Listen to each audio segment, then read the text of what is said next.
الفاتحة. بسم الله الرحمن الرحيم. اللهم صل وسلم على سيدنا محمد وعلى آل سيدنا محمد في كل لمحة ونفس بعدد كل معلوم لك. قال المصنف رحمه الله تعالى نفعنا الله به وبعلومه. Waman dan barang siapa sa'adathu membantunya, as-sa'adatu satu keberuntungan, fawajada kemudian dia menemukan syaikhan seorang syekh, kama dzakarnahu sebagaimana yang aku jelaskan di atas, seorang guru yang alim, enggak cinta dunia, enggak cinta kehormatan, punya guru sampai nabi, ahli tirakat, akhlaknya baik. Wa qabilahu dan menerima dia, asy-syaikhu syekh menerima dia untuk menjadi murid. Yang bagi maka seyogjanya ayah tarimahu untuk dia memuliakan guru tersebut, zahiran secara zahir, wa batinan dan secara batin. Amma ihtiramul zahiri, adapun penghargaan secara zahir, penghormatan secara zahir, fahuwa maka penghormatan itu bentuknya adalah alla yujadilahu, untuk tidak mendebat gurunya. Wala yashtaghilu dan dia tidak sibuk bil ihtijaji dengan beradu argumen atau memprotes ma'ahu bersama guru tersebut fi kulli mas'alatin dalam setiap masalah. Wa in alimah, walaupun dia mengetahui khata'ahu kesalahan guru tersebut. Jadi kemarin Al-Imam Al-Ghazali rahimahullahu ta'ala, beliau menyampaikan kepada kita mengenai siapakah orang yang pantas dijadikan sebagai guru. Orang yang pantas dijadikan sebagai guru adalah orang yang alim, yang faham betul terhadap syariat Allah. Kemudian bukan sekedar alim, tidak cinta dunia, tidak cinta kehormatan. Dan dia punya guru sampai Kanjeng Nabi, ahli tirakat, ahli sholat, ahli sedekah, ahli puasa.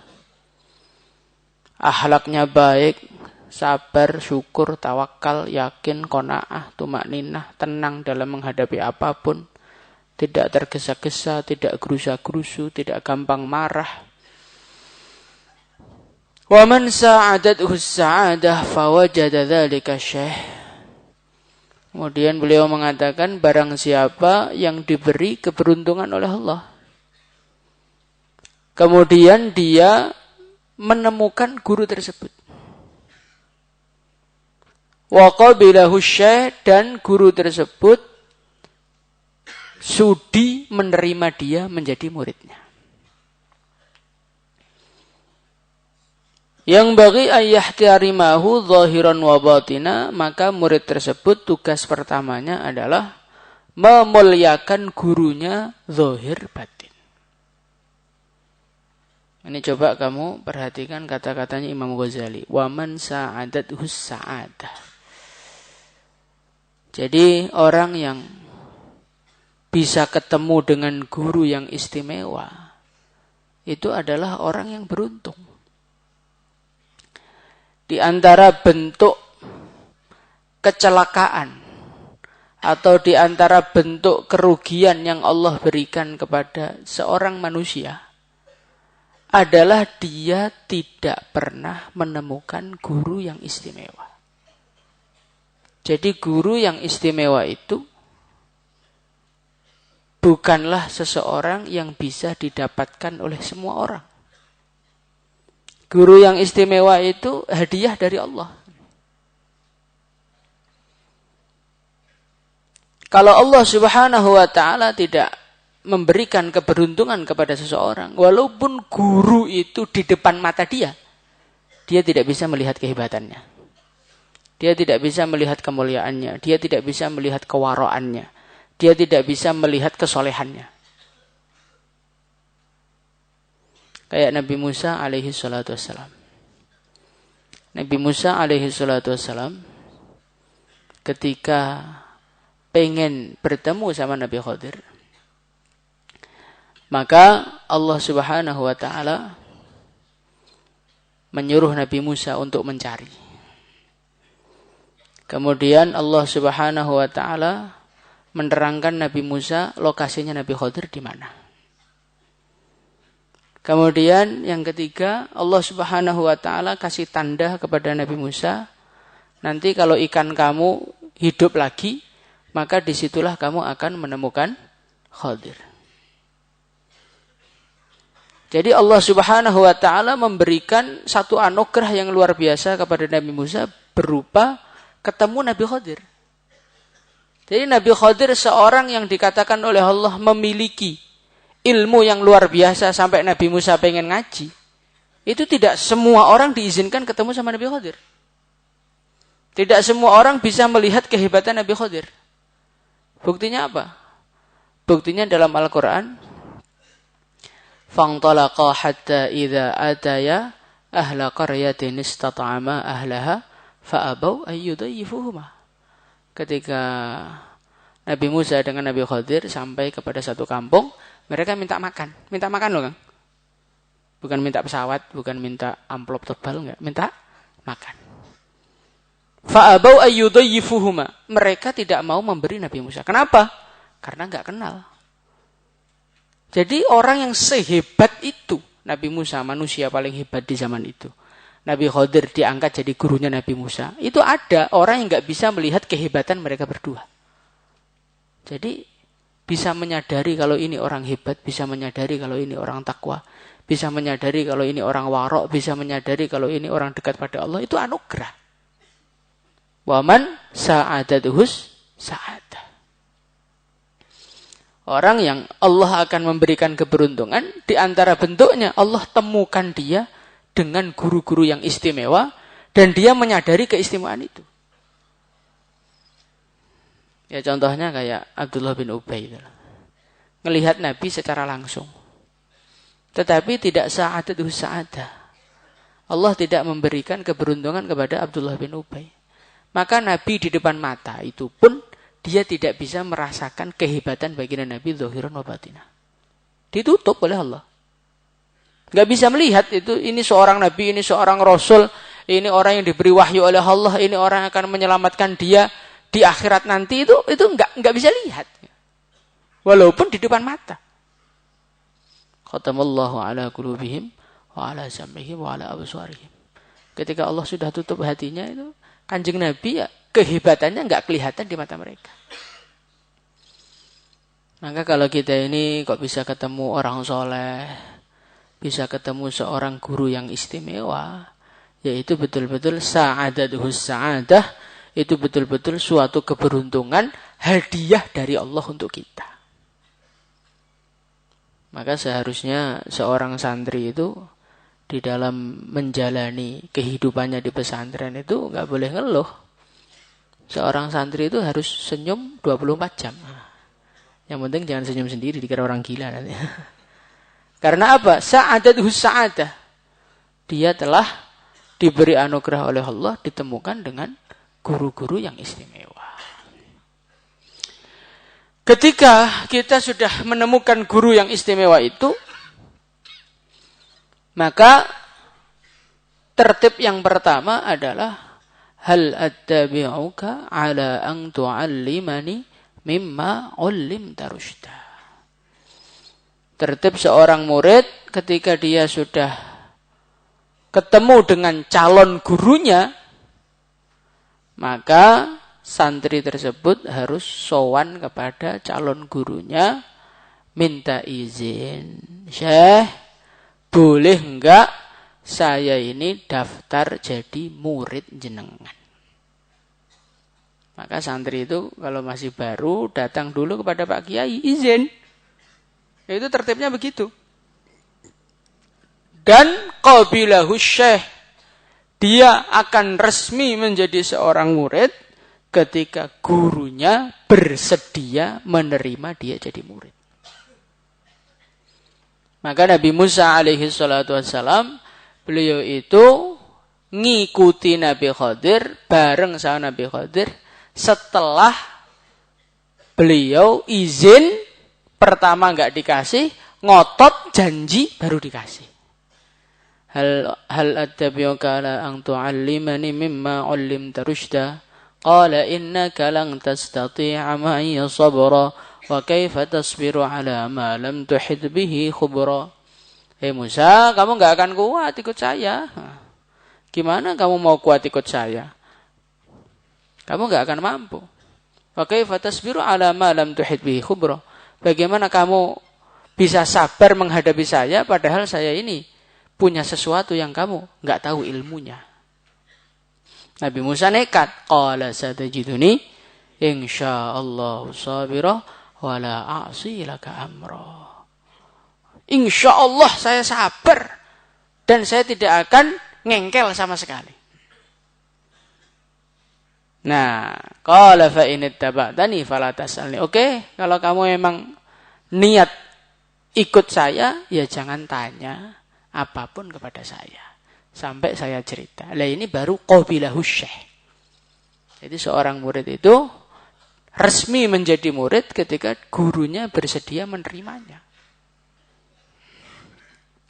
Yang bagi ayah tarimahu zahiran wa batina, maka tertib pertama ketika kita sudah menemukan guru yang kita cari dan kita sudah istikharah, mantep ini saya mau angkat jadi guru saya, pembimbing hidup saya, maka tugas yang pertama adalah menghormati dan memuliakan gurunya.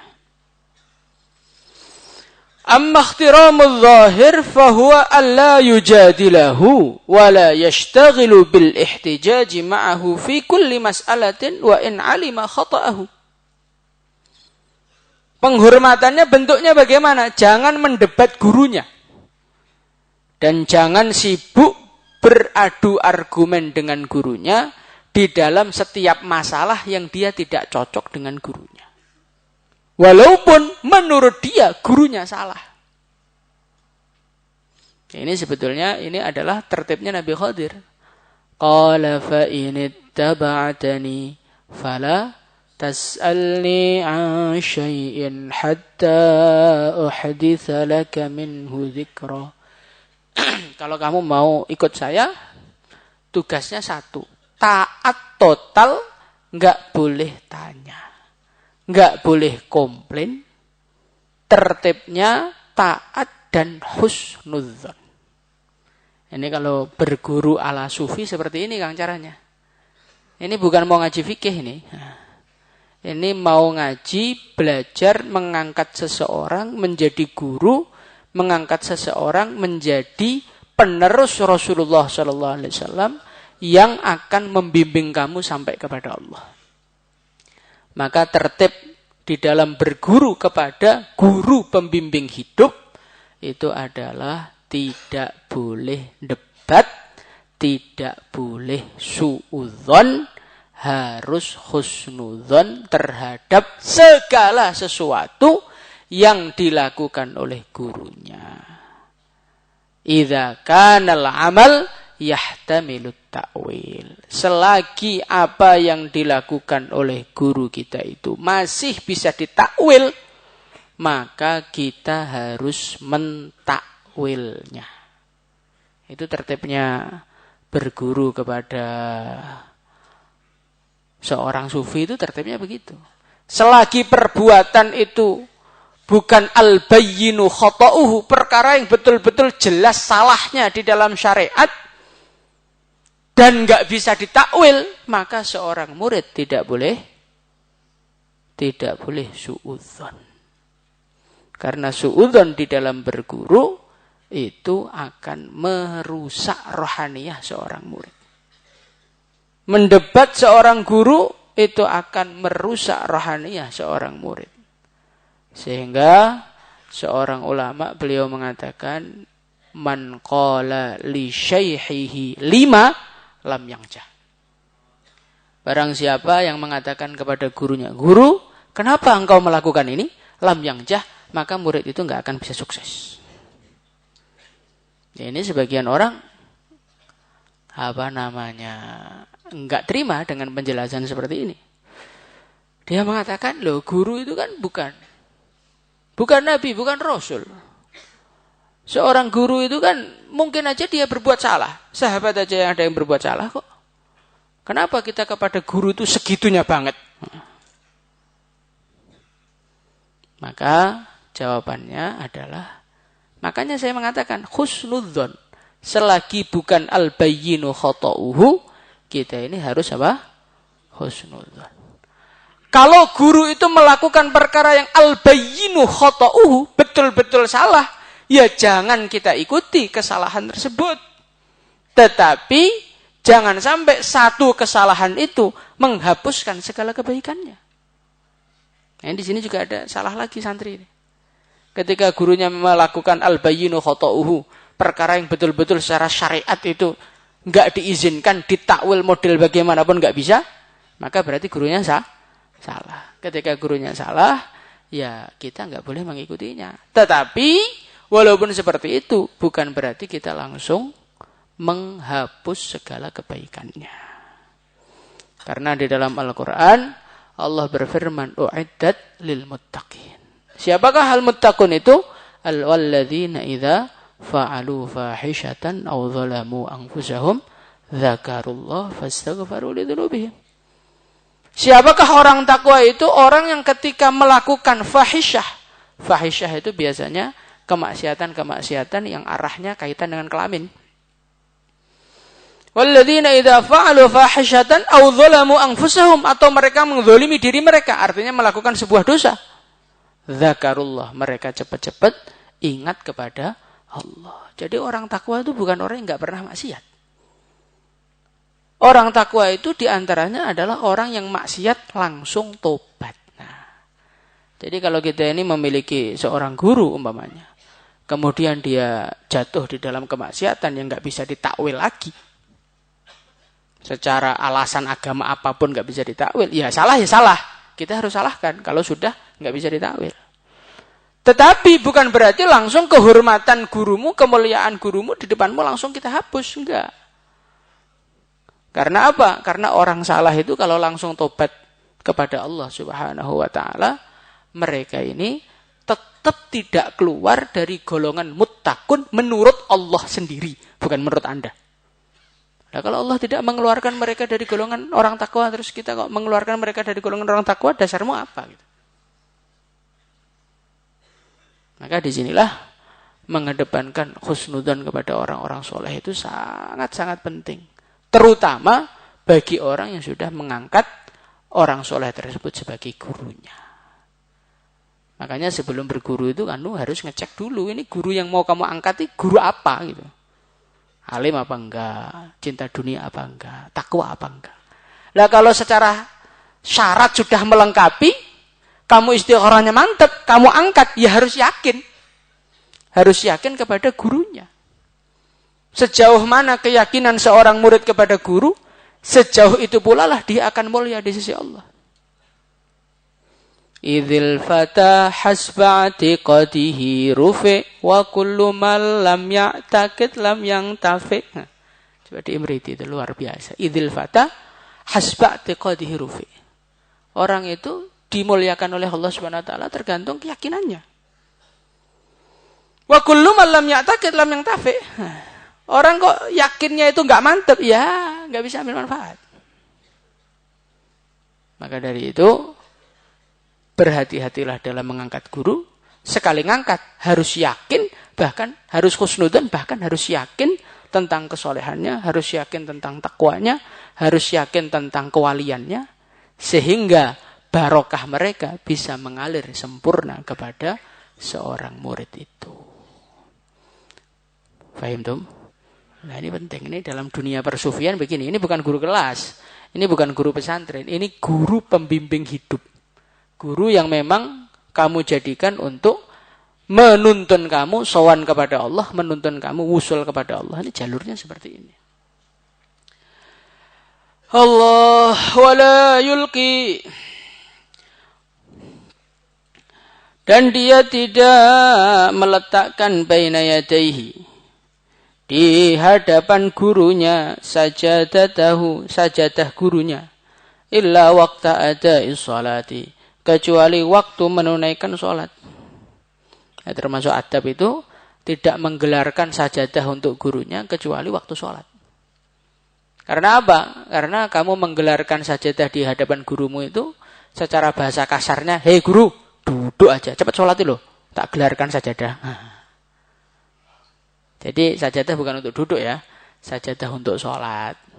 Jadi kalau murid itu diantara adabnya, jangan menggelarkan sajadah untuk orang soleh kecuali waktu sholat. Karena apa? Menggelarkan sajadah untuk gurunya itu seakan-akan seperti menasihati mereka untuk segera sholat. Nah ini nggak adab gitu. Wa yarfa'uhu wa idza faragha fa idza faragha yarfa'uha. Kalau gurunya sudah selesai sholat, segera diambil sajadahnya. Terus wala yukthiru atau wala yukthira wala yulqiya wala yastaghila sama. Wala yukthira, dan dia tidak memperbanyak nawafil sholati, sholat sunnah bihadratihi, di depan gurunya. Jadi di antara adabnya seorang murid itu enggak boleh ngejos di hadapan gurunya.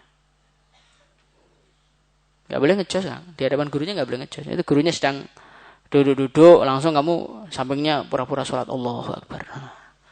Itu namanya ngejos. Orang ngejos itu enggak boleh. Di dalam berguru itu, di hadapan gurumu kamu harus amalannya tampak lebih rendah dibandingkan gurumu. Jangan ketika gurumu ngobrol terus kamu di sampingnya pegang tasbih.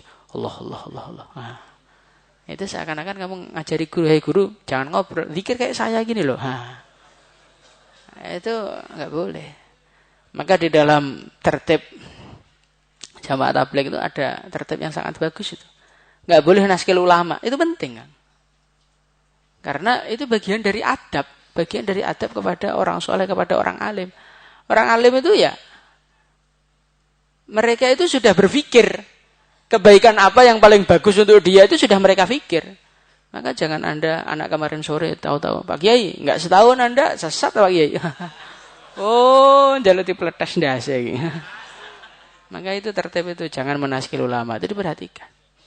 Kecuali yang naskil ulama lain yang sudah ikut andil enggak apa-apa. Makanya anak tahsus naskil kiainya enggak apa-apa toh, kan yang naskil ulama juga gitu. Jangan marah-marah. Loh kan tertib dakwah. Enggak boleh naskil ulama. Saya lulusan tahsus Pak, kalau ditaskil gimana? Ya naskil ulamanya lebih tinggi enggak apa-apa. Wa ya'mala, dan dia beramal apa ya'muruhu syaikhu, yang memerintahkan kepada dia gurunya, minal amali, dari amal, biqadri wus'ihi, dengan ukuran kemampuan dia, wa taqatihi, dan kemampuan dia. Jadi termasuk tugas seorang murid itu apa? Wa ya'mala ma ya'muruhu syaikh. Tugasnya itu semua perintah gurunya itu harus dijalankan semuanya. Sekemampuannya. Ya namanya berguru itu begitu. Kalau berguru kepada seorang guru terus setiap perintah gurunya kamu lawan, ya untuk apa engkau mengangkat seseorang menjadi guru? Di dalam bahasa Jawa itu, kenapa seseorang dijadikan sebagai guru? Guru itu karena digugu lan ditiru. Digugu itu artinya ditaati gitu loh. Ya fungsinya kita berguru itu untuk mentaati perintah dia supaya kita ini bisa terbimbing dengan baik. Nah, kadang-kadang itu santri ujiannya di sini, terutama untuk santri pinter ya. Kalau santri bodoh itu ya taat itu mudah. Karena di kepala dia kan nggak ada ilmunya. Bismillah, tawakaltu 'alallah, ikut sama gurunya itu mudah. Yang biasanya yang pinter itu yang susah gitu. Karena dia sudah merasa bisa menemukan Qur'annya, bisa menemukan hadisnya. Terus ketika diperintah guru itu ditafsir-tafsiri. Itu Pak Kiai itu sebetulnya maksudnya begini loh. Dicari tafsirnya sampai arahnya dia nggak menjalankan perintah gurunya. Nah, untuk apa? Anda berguru modelnya kayak begitu itu untuk apa? Untuk berguru itu ya ayya'mala ma ya'muruhu syekh biqadri wus'ihi, walaupun perintah-perintah tersebut berat, walaupun perintah-perintah tersebut bertentangan dengan hati kamu. Ya memang kalau orang tuh mau jadi pendekar ya harus ikut suhunya, walaupun latihannya tuh nggak enak. Orang jalan normal tiba-tiba suruh kayang. Nah, coba latihan furusiah kan kayak gitu. Perenggangannya sampai kakinya rasanya mau putus. Kadang-kadang seorang ngapain sih Pak repot-repot amat. Orang tuh yang normal-normal aja loh. Kan kamu mau jadi pendekar. Kalau pengen jadi pendekar ya latihannya nggak bisa seperti orang awam. Begitu juga kalau kita ini ingin menjadi seorang wali. Di dalam tempaan seorang guru, ya tentu guru akan memberikan porsi-porsi amal yang di luar normalnya manusia. Ada seorang pengen berguru, kemudian suruh gundul kepalanya. Ada orang yang mau berguru, malah suruh bakar kitabnya. Ada orang berguru, malah suruh menyerahkan seluruh hartanya. Oh, ini guru ini mau cari enaknya saja, bukan cari enaknya. Ini biar perasaanmu kepada makhluk itu hilang. Sehingga betul-betul total taat kepada Allah. Dan disinilah orang mau sampai kepada Allah kan ketika hatinya sudah terputus dengan makhluk. Dan terputus dengan sendiri itu kan susah. Maka terkadang kan guru itu perlu memutuskan hubungan hati seorang makhluk dengan paksa. Hubunganmu dilihat oleh gurumu, hubunganmu itu kuat dengan makanan. Makanya sama gurunya suruh tirakatan, bolehnya cuman minum air sama makan buah tok. Apa guru ini melarang-larang nasi? Emang ada di Quran? Warruzu haramun kan enggak ada. Loh, masalahnya ta'aluk hatimu itu dengan nasi. Dan selagi kita masih hubungan ta'aluk terus dengan nasi, ya kita enggak bisa sampai dengan Allah. Makanya perlu dipaksa itu. Dipaksa enggak makan nasi. Ada lagi orang tuh yang ta'aluknya dengan kemuliaan, dihormati orang. Maka caranya suruh menghinakan diri. Suruh nyapu, nyuci lengser. Coba anak-anak tahassus itu mau enggak mereka nyuci lengser? Itu kan menghinakan. Lah iya, biar merasa hina di depan makhluk, akhirnya enggak ada itu. Ta'aluk dengan makhluk enggak ada, akhirnya hubungan kita itu total untuk Allah. Ya begitu, dunia sufi itu begitu. Makanya kalau Anda tidak punya kesiapan untuk seperti itu, nggak usah coba-coba masuk dunia sufi. Dunia sufi itu meningkatkan derajat cepat, tetapi resikonya besar. Seperti yang saya katakan kemarin, masuk dunia sufi itu seperti naik motor balap itu. Naik motor balap ya sekali menang, bisa juara dunia, bisa terkenal di seluruh dunia. Sekali jatuh, bablas ke akhirat. Tapi kalau naik motor biasa ya nggak cepat sampai, ya nggak terkenal, tapi kalau jatuh nggak terlalu sakit. Begitu juga jadi orang biasa itu enak, nggak banyak aturan, nggak banyak hukum. Ya, seperti ya orang-orang awam itu kan agak ngengkel-ngengkel sama kiai, nggak terlalu masalah, rohaniyahnya nggak terlalu rusak mereka. Karena apa? Orang awam. Tapi ya tentu derajat surganya nggak bisa seperti wali-wali. Nah, tergantung kamu mau jadi wali apa mau jadi orang biasa, yang penting masuk surga. Tapi ya nanti surganya level-level ya ekonomi lah. Nah, maka dari itu dipikirkan baik-baik. Sebelum melangkah itu dipikirkan baik-baik. Mau jadi orang biasa atau mau baiat kepada seorang guru. Sehingga kalau orang-orang tarekat itu kan, kalau orang mau suluk, mau baiat, ditanya, serius mau ikut enggak? Siap taat apa enggak? Kalau enggak usah. Karena itu enggak wajib gitu loh. Orang tuh yang penting syahadat, sholat, puasa, ngamalkan agama dengan normal, enggak usah tirakatan-tirakatan begini, insya Allah masuk surga kok. Yang penting enggak maksiat. Tapi ya itu derajatnya bawah. Tapi resikonya minim. Tapi kalau jadi sufi resikonya berat. Sekali jatuh bablas. Ngomong 5 saja kepada gurunya bisa masalah. Allah, semoga Allah tolong kita semuanya. Al-Fatihah.